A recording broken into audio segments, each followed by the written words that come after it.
Fala, gente, tudo bem com vocês? É sempre bom poder receber cada um de vocês aqui no nosso GC Online. E tem sido um tempo muito precioso. Ao longo desse ano, a gente está estudando aí o Sermão da Montanha.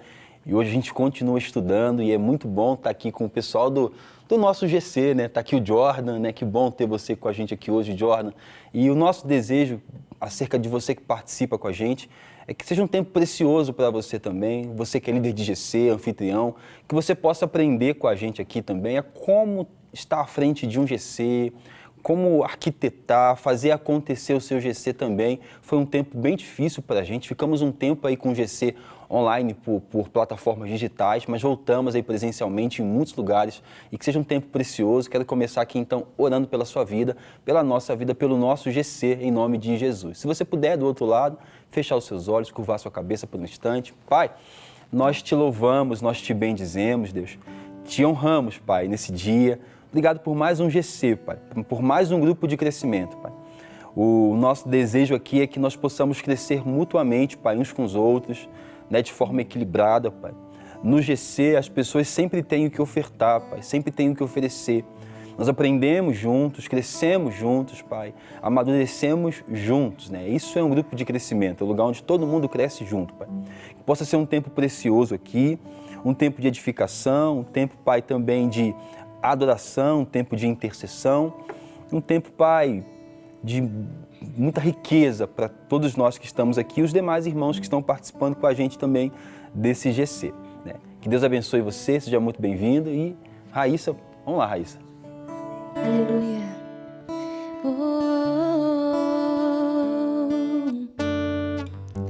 Não entendo o meu próprio agir.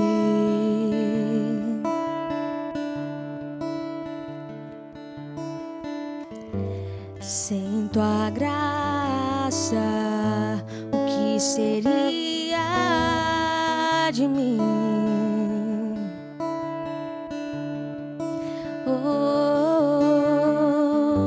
Eu não entendo o meu próprio agir.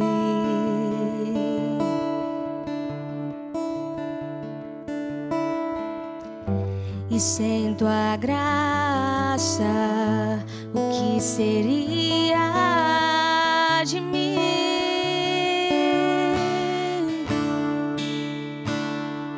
Pois o bem que eu quero fazer não faço, e o mal que eu não quero, esse sim acabo cometendo. Em meu ser militam carne e espírito, em uma guerra infindável, a qual eu não me rendo.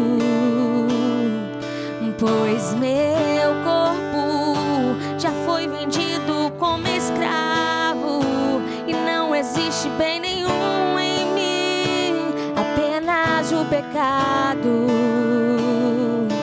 Mas eu sei que no tocante ao meu interior tenho prazer na sua lei. Tu és o meu amado, então liberta-me de mim. Eu quero ser a tua casa, mas se você estiver aqui, eu sei, eu venço o pecado. Então enche-me de ti, até que não haja mais espaço. Pois quando estou em tua presença, o meu viver é transformado.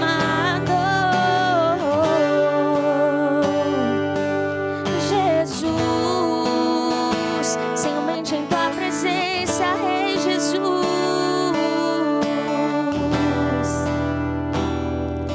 Pois o bem que eu quero fazer não faço, e o mal que eu não quero, esse sim acabo cometendo. Em meu ser militam carne e espírito, em uma guerra infindável, a qual eu não me rendo.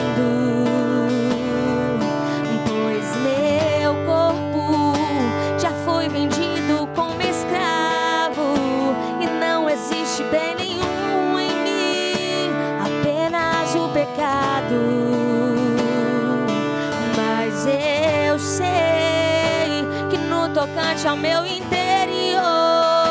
Tenho prazer na sua lei. Tu és o meu amado. Então liberta-me de mim. Eu quero ser a tua casa. Pois se você estiver aqui, eu sei, eu venço o pecado. Então enche-me de ti, até que não haja mais espaço. Pois quando estou em tua presença, o meu viver é transformado. Então liberta-me de mim. Eu quero ser a tua casa. E se você estiver aqui, eu sei, eu venço o pecado. Então enche-me de ti, até que não haja mais espaço. Pois quando estou em tua presença, o meu viver é transformado.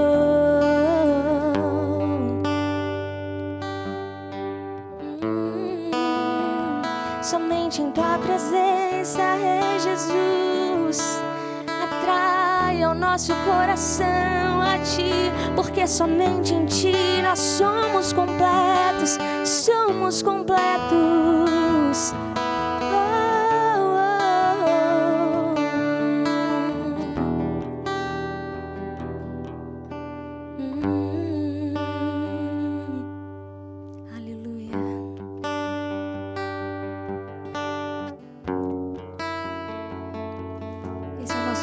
Jesus,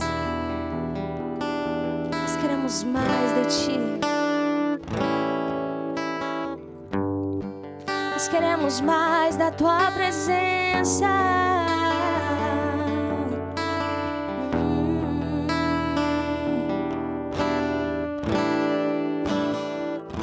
Se tu olhares, Senhor, pra dentro de mim, nada encontrará de bom, mas um desejo eu tenho de ser transformado. Preciso tanto do teu perdão, dar-me um novo coração, dar-me um coração igual ao teu, meu mestre. Dar-me um coração igual ao teu, coração disposto a obedecer, cumprir todo o teu querer. Dar-me um coração igual ao teu. Se tu olhares, Senhor, pra dentro de mim, nada encontrará de bom, mas um desejo eu tenho de ser transformado. Preciso tanto do teu perdão, dá-me um novo coração,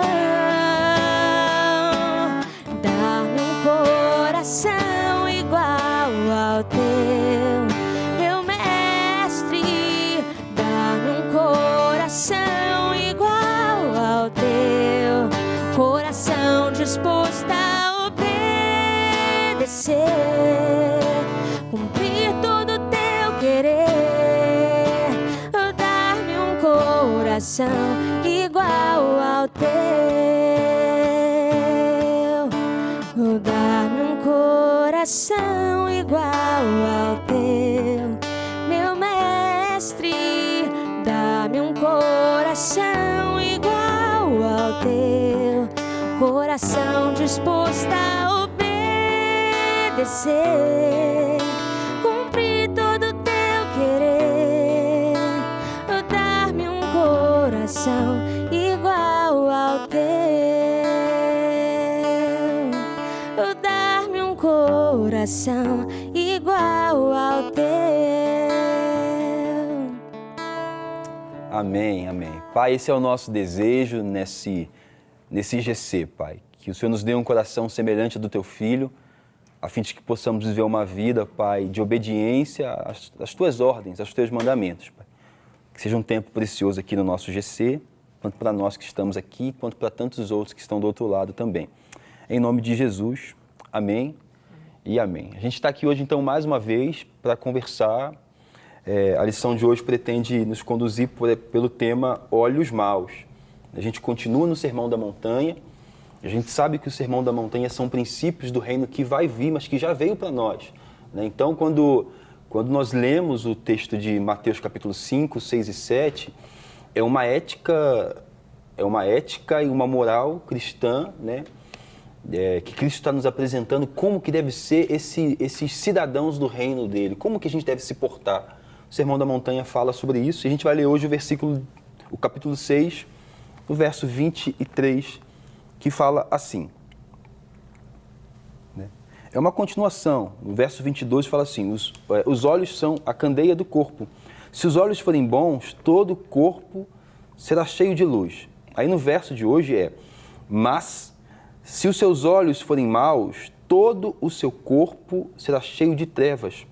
Portanto, se a luz que está dentro de você são trevas, que tremendas trevas são, né? Os discípulos de Jesus não podem ter uma visão dupla, a lição diz pra gente, em relação às questões da vida.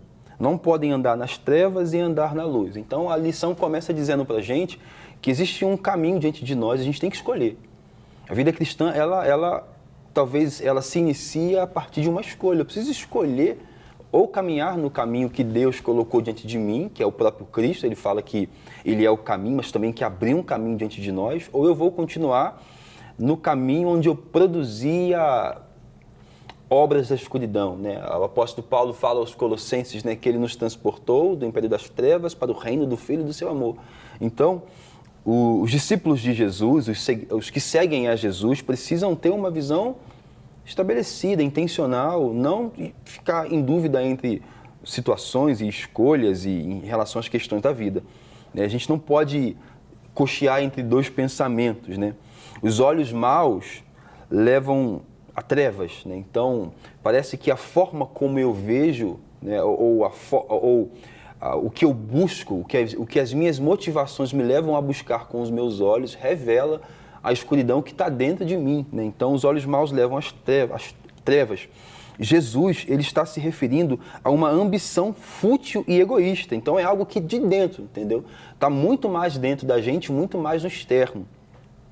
Se os nossos olhos forem ruins, nos tornamos intolerantes, grosseiros, desumanos e assim perdemos o principal significado da vida. Então, se os nossos olhos forem maus e ruins, a forma como nós vamos encarar a vida, os desafios da vida e até mesmo a fé cristã, vai ser tudo muito negativo. Então, Raíssa, parece que o convite do texto é para que os nossos olhos sejam transformados. É a forma como eu vejo, é a forma como eu encaro. Como é que você entende esse texto aí, Raíssa? Eu acho que é muito interessante observar que falar de olhos é falar de coração. E o Senhor, Ele nos chamou para ser luz. Luz em meio às trevas, luz no mundo, luz no meio da escuridão. E falar de olhos é falar do nosso coração, do nosso interior, né? Do coração é da onde saem as saídas da vida, é onde tem as nossas tomadas de decisões. Então é muito interessante nós avaliarmos o que nós temos preenchido o nosso coração. Não só o que nós temos visto, mas do que a gente está se alimentando. Exatamente. E aí a forma como a gente olha para tudo que acontece ao nosso redor determina muito como é que também andam as nossas emoções, a nossa fé, né? A lição ela fala assim, que nós precisamos ter cuidado com os nossos olhos, né? Porque uma vida pautada em olhos que são maus podem nos conduzir a viver uma vida também fadada à ansiedade, às preocupações, né? E a coisas vazias, né? Então a forma como a gente olha o mundo, Jordan, tem que ser redirecionada ou até mesmo transformada por essa experiência com Cristo, para que a gente consiga olhar para o mundo agora com olhos bons, até para que haja esperança também. Já viu aquela pessoa que ela tem um olhar muito pesado acerca de tudo, é quase que desistida. Então, quando você encontra com alguém cujos olhos são maus, falta esperança, falta paciência, falta essa capacidade de aguardar e confiar que existe um projeto, que existe um plano. Você pensou em algo, Jordan, sobre os olhos serem maus e bons? Rafa, eu acho interessante, sempre que lermos, né, os nossos olhos são bons ou maus, é sempre interessante a gente levar para um quesito de discernimento, né?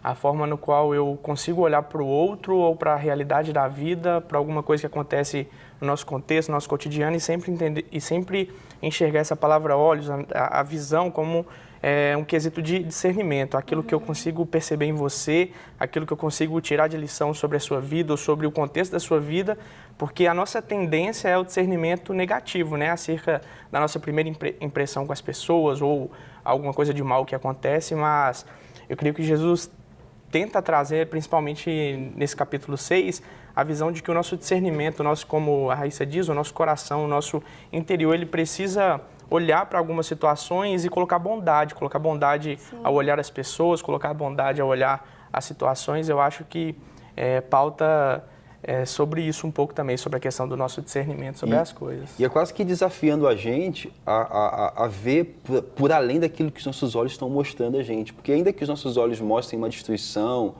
e tudo que a gente tem visto, né, essa capacidade de um olho que foi redimido pela graça, um olhar redimido, existe esperança, né? Por exemplo, se a gente pegasse aqui o exemplo de Jó e da esposa dele, né, a Bíblia relata pra gente que tem uma destruição acontecendo, tem perdas financeiras, tem perdas de familiares, enfim, tem um mal acontecendo. Então, a gente não está também negligenciando que a esposa de Jó, ela está vendo o que está acontecendo de mal. Só que Jó decide, de alguma forma, olhar de forma diferente para isso. Então, olha, isso que está acontecendo são os maus de Deus.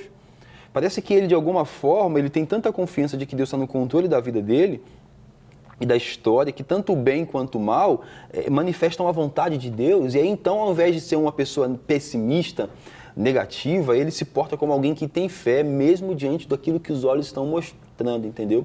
Então, parece que quando Jesus fala sobre olhos maus aqui, ele fala muito mais sobre um olho que não pode contemplar a beleza da graça de Deus. Sabe? É um olho que não foi redimido, que não consegue ver bondade, formosura, que não consegue ver riqueza, né? Porque está muito apegado ainda a tudo que é mal, a tudo que a gente tem visto, né? Nos olhos maus, inexiste brilho de generosidade, apenas amargura, desprezo pela vida. E de fato, às vezes você encontra alguém que a forma como a pessoa vê o mundo, às vezes a gente está assim tão amargurado, a forma como nós vemos a vida, encaramos os desafios, encaramos as dificuldades que todo mundo tem. O sol nasce para o justo, para o injusto, a chuva também cai sobre todos. Agora, a forma como cada um encara essas dificuldades fala muito sobre a graça e fala muito sobre uma experiência com Deus. Né? Porque ou eu vou olhar para tudo que acontece de mal e eu vou sentar e vou chorar e vou ficar desesperado, ou eu vou falar assim, eu sei que tem um Deus controlando, governando, eu sei que tem um Deus por detrás da cortina, coordenando os acontecimentos para louvor da glória dele. Né? Então é quase que um olhar redimido. Sabe, eu gosto muito de pensar na ideia da lua, porque a lua ela não tem uma luz própria. Ela reflete o quê? A luz do sol. E da mesma forma somos nós. Nós não temos a nossa luz própria. De nós mesmos não pode sair nada de bom. Então nós refletimos a luz de Deus. Então eu acho muito interessante a gente avaliar como que é a forma que a gente olha para Deus. Como que a gente enxerga Deus? A gente enxerga Ele como um pai presente, um pai que te entende, mas também que é um pai que corrige, que ama, que te ensina. A gente consegue enxergar Deus dessa forma, porque quando a gente muda a nossa forma de ver a Deus, eu acho que isso muda também a forma como nós olhamos para nós mesmos. Nós conseguimos entender quem nós somos em Deus. E aí esses olhos, então, que são maus, parece que eles estão muito mais apegados e focados no caos do mundo do que na bondade revelada de Deus a todo dia, todo instante, né? Parece que o povo hebreu, quando sai do Egito, ao invés de perceber a promessa que Deus faz de conduzi-los até a terra prometida, eles estão focando no fato de que eles não têm mais para comer que eles tinham no Egito. Né? E aí eles começam o quê? A murmurar, porque eles veem aquele caos, aquela bagunça de não ter algumas seguranças.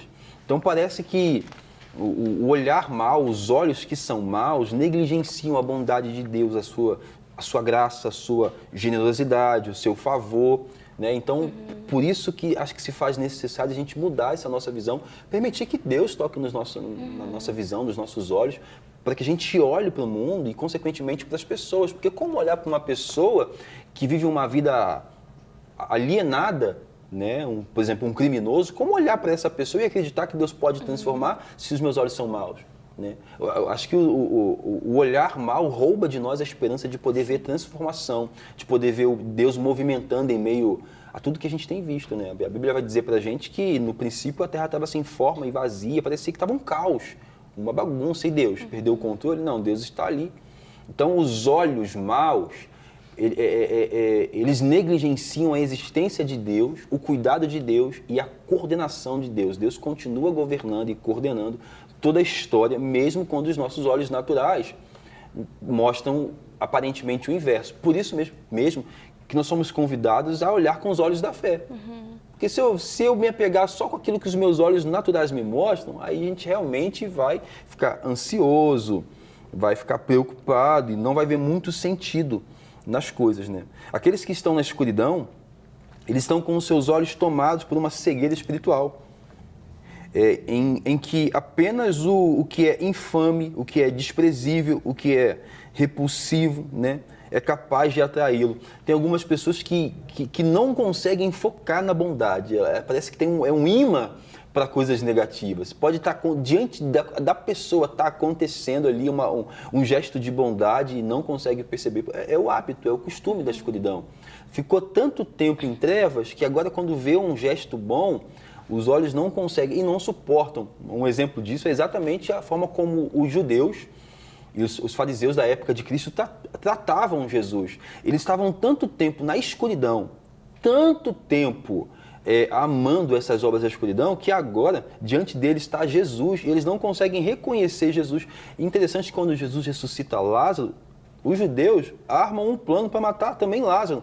Então parece que quando os nossos olhos são maus, até o que acontece de bom, a gente murmura, reclama, não reconhece, às vezes não consegue falar.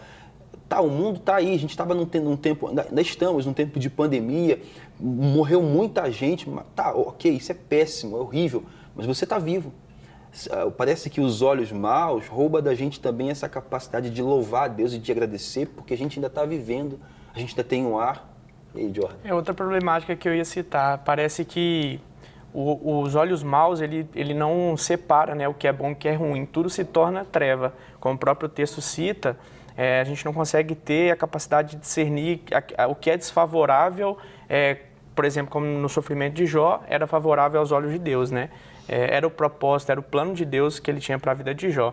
Então, o grande problema dos olhos maus é que a gente olha para algumas situações e, por mais, como o Rafa citou, por mais que ela é uma situação boa, não existe dicotomia entre o bem e o mal. Se o meu olho é mau, tudo que eu olho, tudo que eu percebo se torna mal. Inclusive, olhar para as pessoas também, porque às vezes nós olhamos para o próximo e não conseguimos ver perspectiva de vida, não conseguimos ver que Deus nos transformou e também pode transformar ele. A gente já olha julgando, tirando conclusões precipitadas. Imagina o perigo, então, de você encontrar com alguém cujos olhos e o olhar é mau, porque tudo que provém dessa pessoa, de fato, é escuridão, é trevas, porque não tem expectativa, não tem esperança, não tem fé para poder falar. Eu acredito que Deus possa fazer, né? O que acontece de bom diante dessa pessoa nunca vai satisfazer, porque o olhar, os olhos, entendeu? Por onde entra a informação é mal. Então, tudo que entra contaminado, né? E o que sai, já sai também contaminado, né? E a lição, ela fala assim pra gente,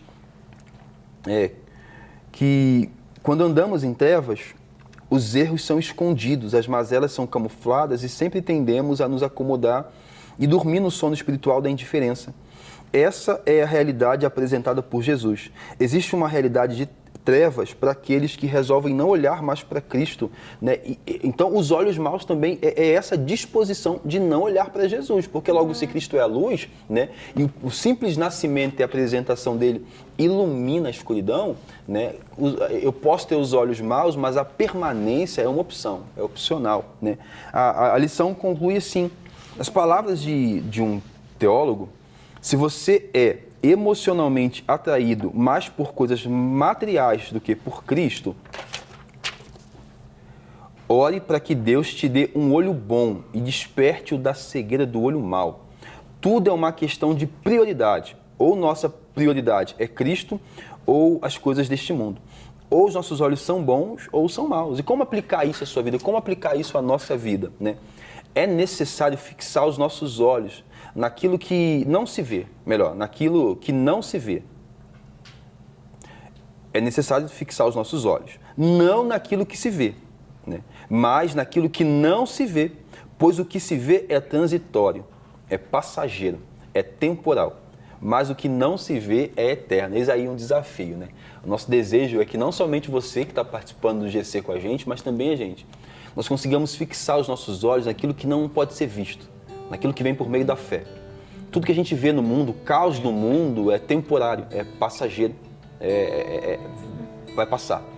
Então, o desafio é olharmos através de Cristo para tudo que está acontecendo, olharmos para Cristo como fonte dessa bondade e luz, no nome de Jesus. Enquanto eu oro por você, depois cantamos uma canção. Pai, a minha oração por cada irmão e irmã que está do outro lado, por nós que estamos aqui, é para que o Senhor toque nos nossos olhos, Pai, para que o nosso olhar seja um olhar redimido, Pai, um olhar que louva o Senhor por coisas boas e que também te louva, Pai, pelo mal, porque sabe, Pai, que tanto bem quanto mal nas tuas mãos tem um propósito. Nos ensina, Pai, nos capacita, Pai, em nome de Jesus. Amém.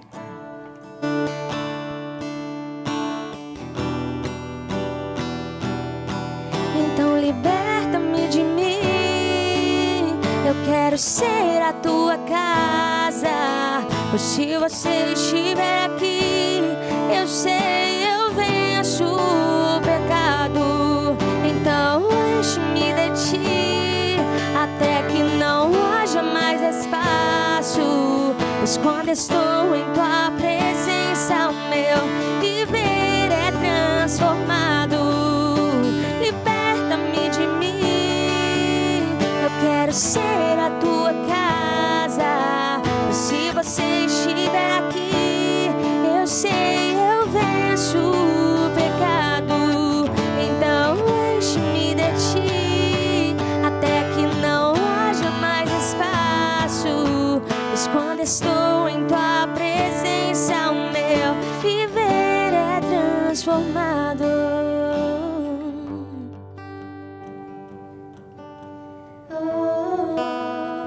Somente em tua presença, Rei Jesus.